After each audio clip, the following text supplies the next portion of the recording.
સમજણ વિનાનું જીવવું, ભલે જીવો વરસ તમે 1000, પણ જો સમજીને જીવશો 2 ઘડી તો સમજો તમારો બેડો પાર. એટલે અમારા પાડોશમાં એક ટીડો રહેતો, અને એમાં બન્યું એવું કે ટીડાને જોવા મહેમાન આવ્યા. એટલે ટીડાના પપ્પા કહે, જા ટીડા, ગામમાંથી મહેમાન હાટું કાંઈક લેતો હોય. એટલે ટીડો મારો દીકરો એટલો હોશિયાર કે ગામમાંથી ઓટો રિક્ષા લઈ આવ્યો, ઘેરે લાવી અને સીધા મહેમાનને બેહાડીને રવાના કરી.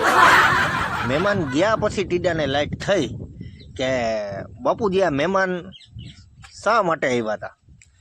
એટલે એના પપ્પા કહે, ટીડા તે બહુ ખોટું કરી નાખ્યું, કેમ કે મહેમાન તો તને જોવા આવ્યા હતા. પછી તો ટીડાને બહુ અફસોસ થયો કે આ બધું જે કાંઈ કર્યું એ ખોટું થઈ ગયું. એટલે મિત્રો, સમજણ વિના જીવવું નકામું છે. પછી તમે ભલે ગમે એટલા વર્ષ જીવો,